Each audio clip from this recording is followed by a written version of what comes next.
I'm James Brierton in Charlotte. Last week on the Carolina Weather Group, we told you this. It wasn't something that I was expecting to see, but the National Weather Service office in Birmingham, Alabama, wrote just 5 hours ago before showtime here, an additional EF-2 tornado has been documented from the historic tornado outbreak of April 15th, 2011. You may know it because we've had James Spann from Birmingham, Alabama on our show to talk about that day and the scars and the memories it leaves behind.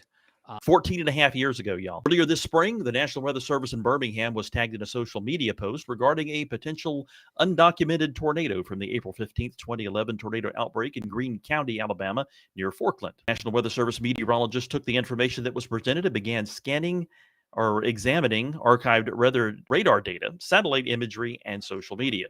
National Weather Service Birmingham meteorologists undertook a retroactive ground survey around the Forkland area, interviewing residents who had been directly affected. The end result was official documentation of an EF-2 tornado with winds up to 120 miles an hour. The path length and width were estimated at 8.73 miles and 3.25 miles based on satellite evidence. And I think some of their explanation goes on to talk about it, which was just simply, as they wrote, unfortunately, tornado events were happening so frequently during this record-setting month of April of 2011 that meteorologists at NWS Birmingham actually had to suspend survey activities from one event to prepare for the next. And here now, our 2021 conversation with James Spann.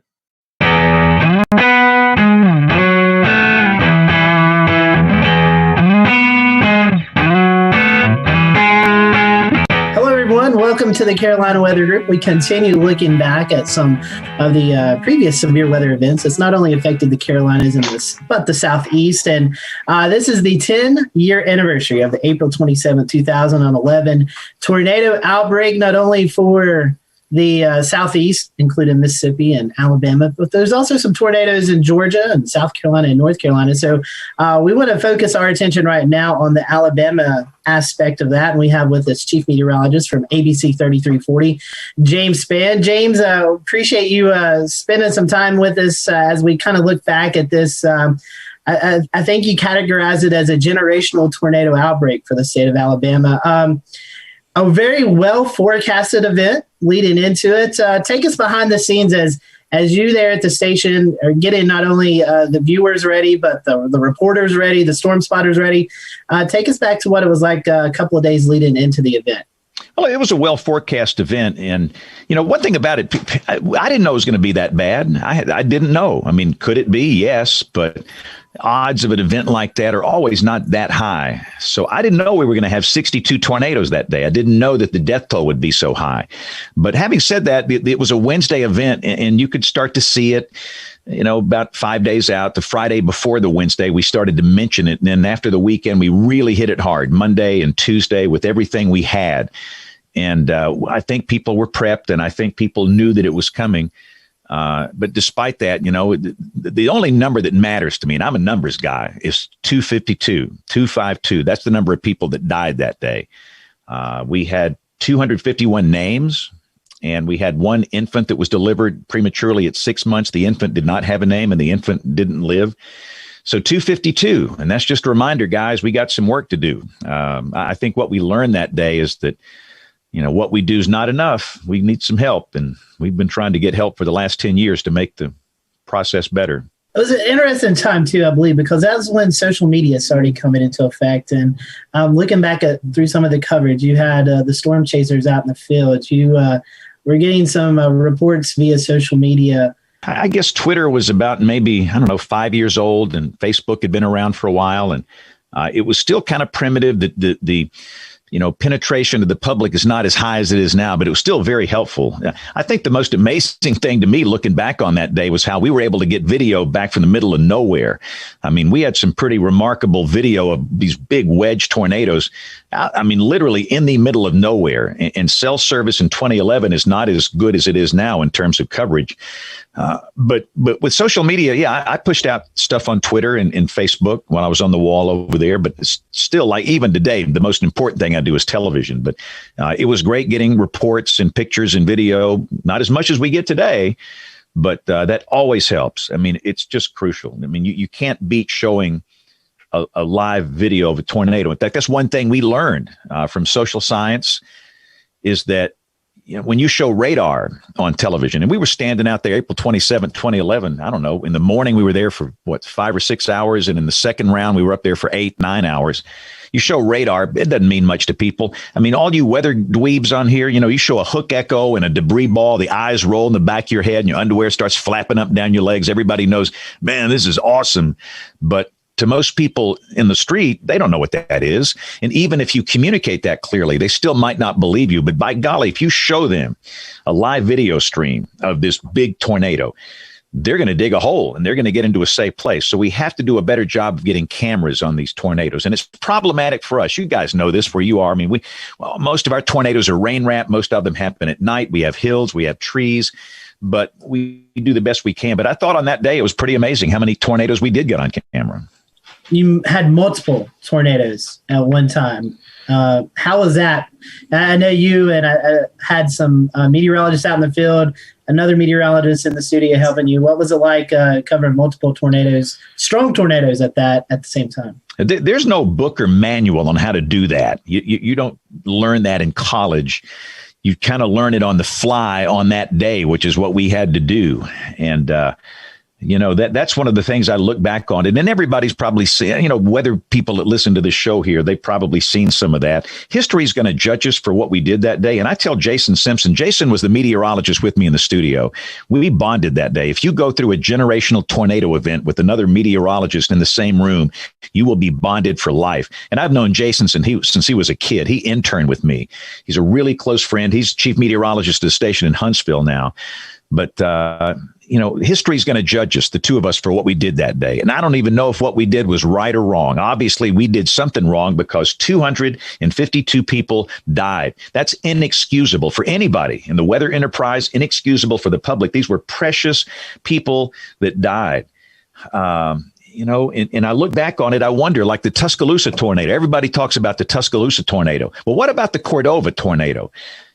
Tuscaloosa is a population center here. There's a big college there, University of Alabama, and everybody knows about that, and everybody knows what happened. It was a horrible tragedy. I'm not trying to lessen the magnitude of that, but what about the same EF-4 that was down at the same time in Cordova in Walker County, where 2,000 people live at that many?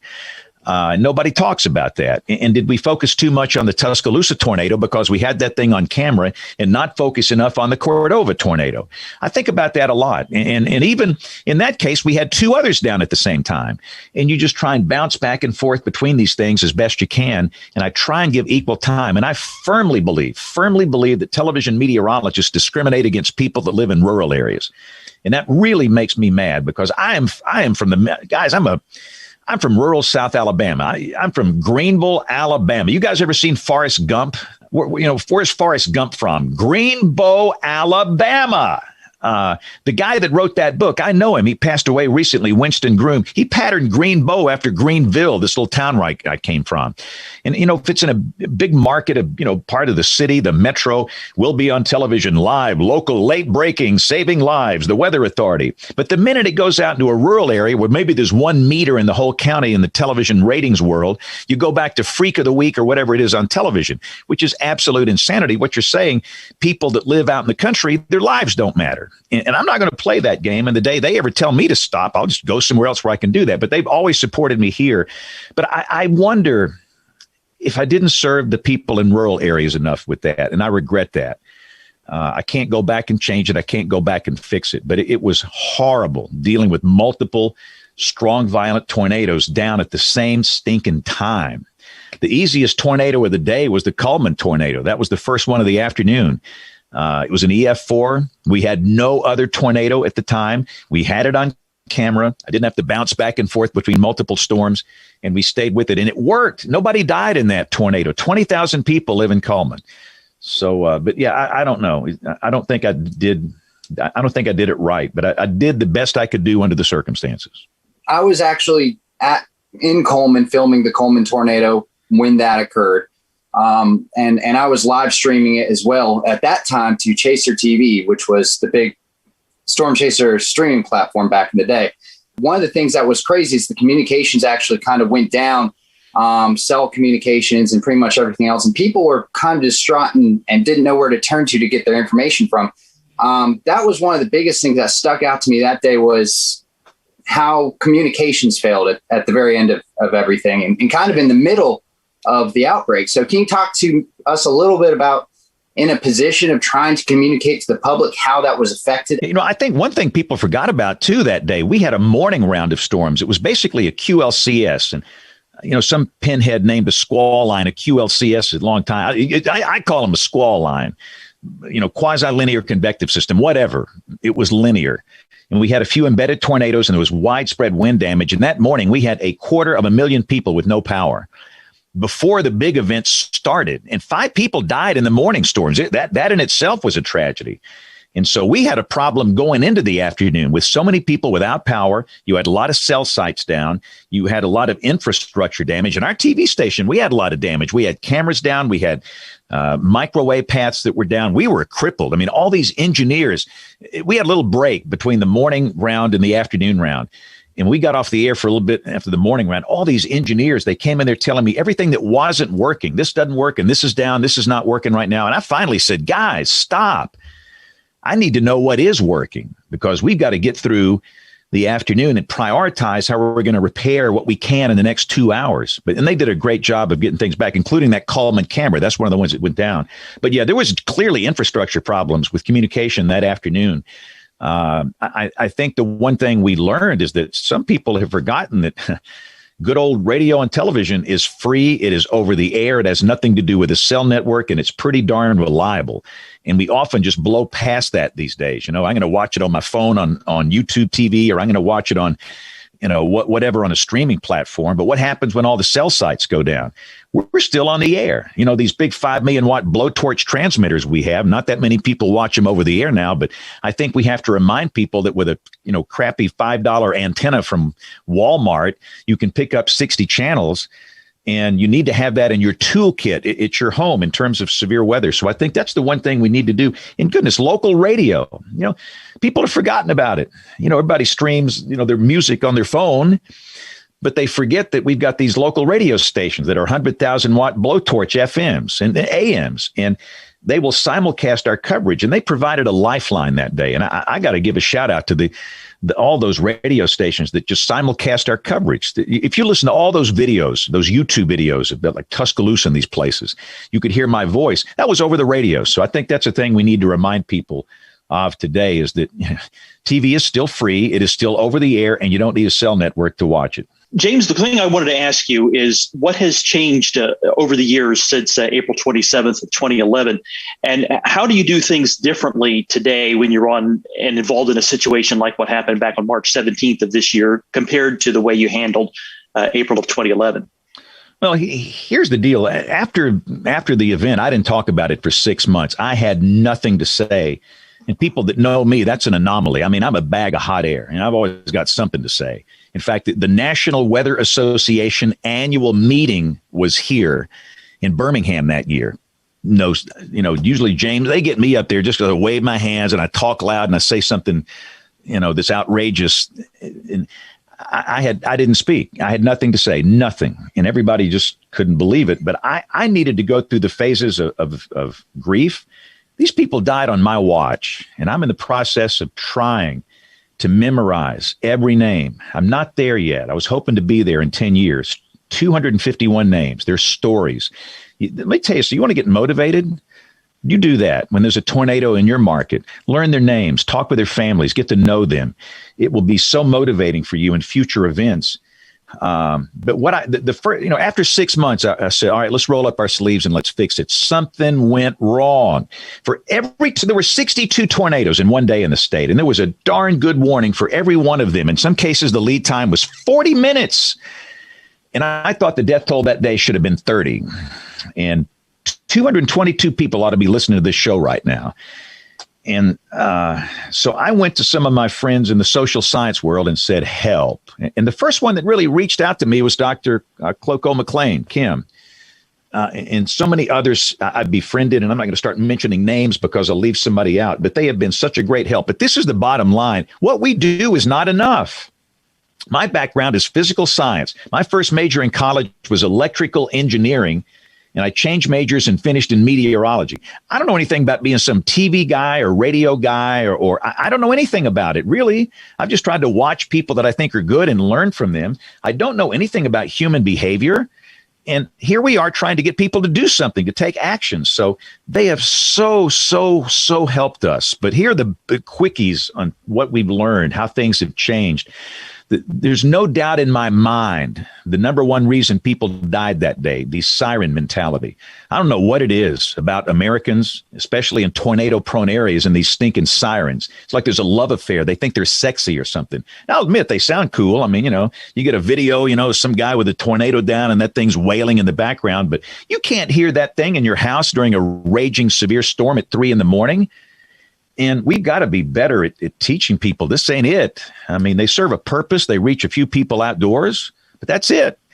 And weather radio penetration is embarrassingly low in tornado-prone areas, Oklahoma, Alabama. And we've got to do a better job of getting a weather radio in every house.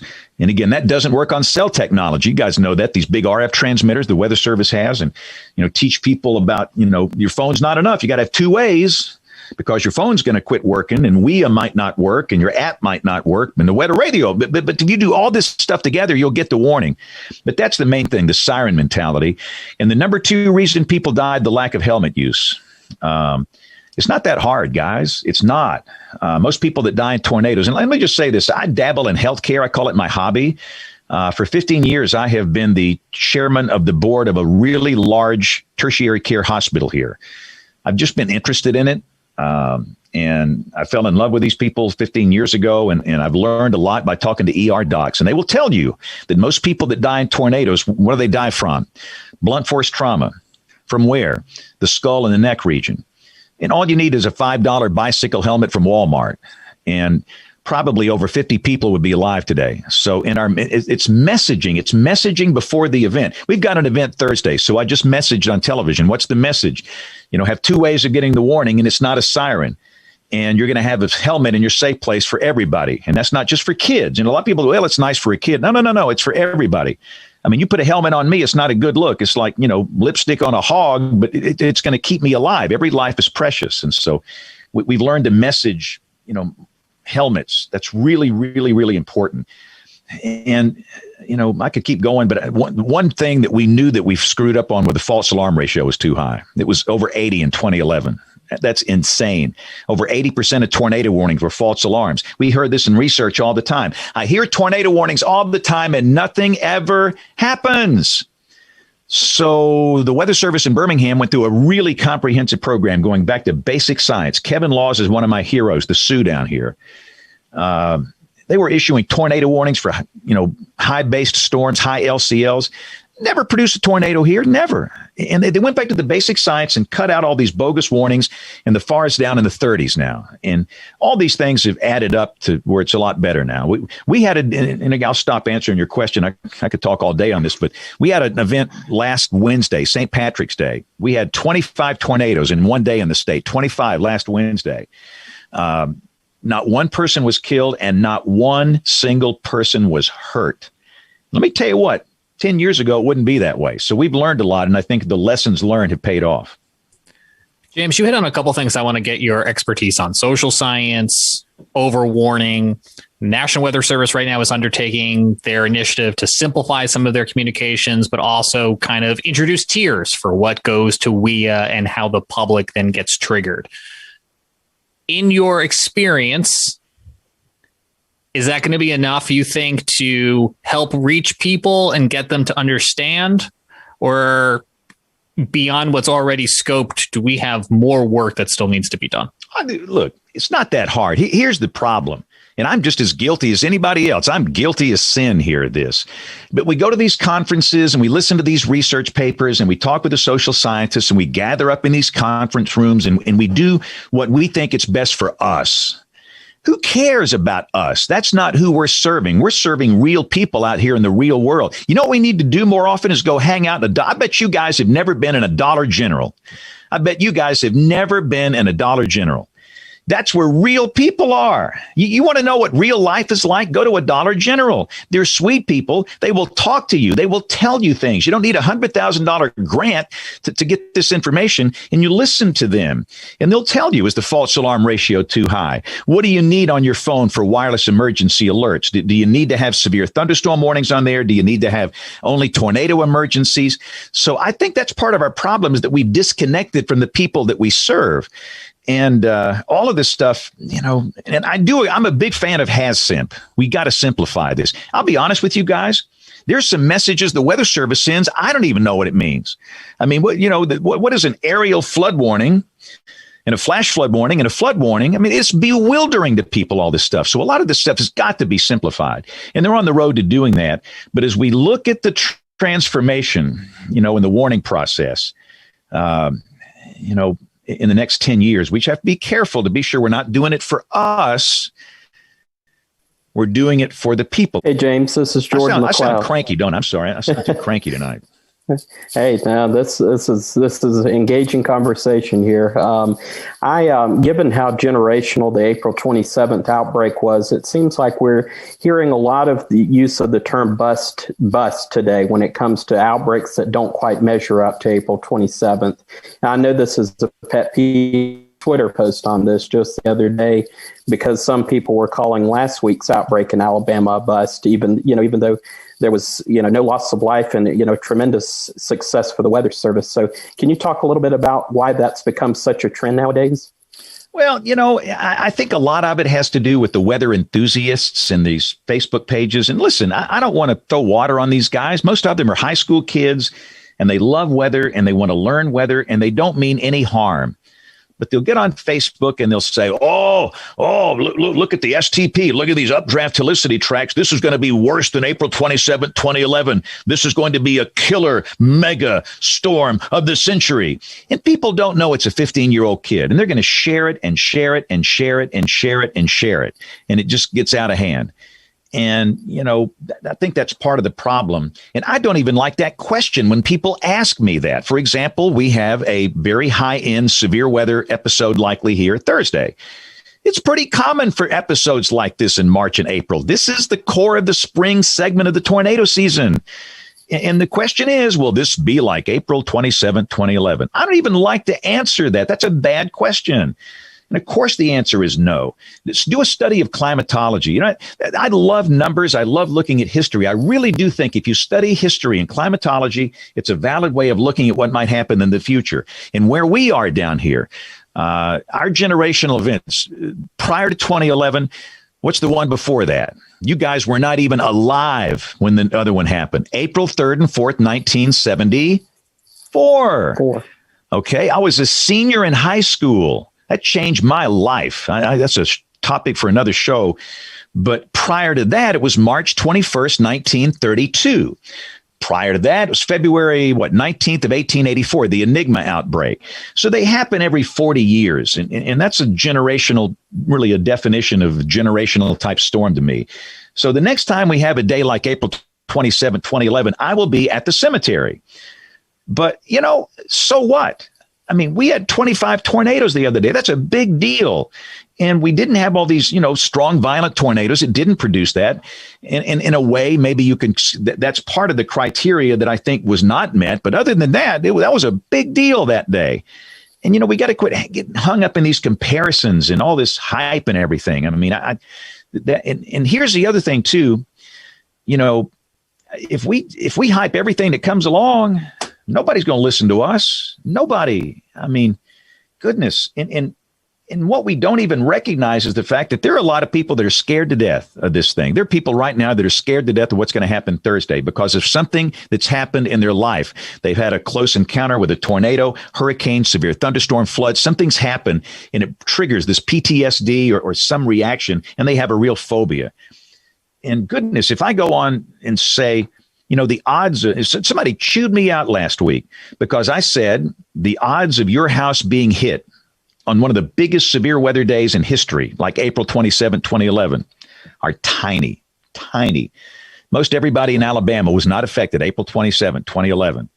And some guy just reamed me out. He said, most of the state was affected. No, you're lying. So we've got to do something to calm these folks down and give them some comfort level and quit hyping everything up and do it in a calm way. And we'll get through it together. We'll be okay. So I don't like these comps every time we have a moderate risk or a high risk, and immediately it's going to be another April 27th. Every event is different. And again, the next time we have a day like that, I know, be 2038, 2048, 2050, you guys will still be doing this show here, but I won't be around. Hey, James, quick question here. You bring up the risk. Have we overcomplicated that, the SPC? Well, come on. You guys, I'm sure you guys have talked about it like we have. The category names just are horrible. Yeah, we know trust me. I'll go down to the Target down here in Alabaster and say, what's the highest level risk? Is it moderate or enhanced? Everybody says enhanced. Everybody says enhanced is a higher level risk than a moderate, where in reality it's flipped. And, it's just not working. I mean, it works for people in the weather business. And when you talk with people in the weather service, they say, well, all the emergency managers have been used to those names and those criteria, and they're used to it. Well, so what? Are we here just to serve emergency managers or people that work for the weather service or broadcast meteorologists? We don't know. And so I really think we have to revisit that. And some TV meteorologists just don't even use it. Some good friends of mine don't use their words. They have different colors and different names. And I'm not so sure I'm a big fan of that, because consistency is important to me. If one guy says one thing and some guy says something else, and who knows who you believe? I think we should be messaging the same thing, but I think we have to work together to fix that. And we need to bring in some of the SPC guys and have a long talk. And really, it's way Rich Thompson, John Hart. These are my heroes. They got nothing to do with this. It's up there at NOAA headquarters where this kind of stuff is made. But the 5 levels don't bother me. And I mostly use numbers now. That's what I use. 1 out of 5, 2 out of 5, 3 out of 5. I'm kind of getting away from even using those words because it's just not working. Thank you, James. We appreciate your time tonight. Go follow James on social media. I'm sure you probably already are if you're watching our show. And just great to get around and hang out with James. And I promise you, we'll have him back. We've got a whole list of questions we didn't even get to tonight. So stick around. We'll make sure that James repays us another visit here real soon. So for the rest of everyone here on the panel, we hope you enjoyed the show. And we will see you back here next Wednesday night for another episode of the Carolina Weather Group. There again is our 2021 conversation with James Spann of Birmingham, Alabama. Before we go this week, let's talk about our sponsor, Queensboro. When you're building your brand, every detail matters, including what you wear. Queensboro Shirt Company makes it easy with easy ordering, free logo setup, and no hidden fees. For more than 40 years, they've helped people and businesses share who they are with the world. With their quality embroidery print, it's all about honest pricing, small business friendly, genuine care. Plus, their no returns necessary guarantee means that you can try them absolutely risk-free. Go to queensboro.com to see for yourself why they're the top rated custom logo apparel company on the internet. And you can also pick up one of these, our Carolina Weather Group knit hat, great for the winter season, available at a discount right now by scanning the QR code that I've just placed in the top right corner of our screen. You can go there to the Carolina Weather Group e-store, support our show, and support Queensboro with locally made products right here in the Carolinas. Thanks for joining us for this classic edition of the Carolina Weather Group. I'm James Brierton in Charlotte. We'll talk to you again real soon. Until then, be well.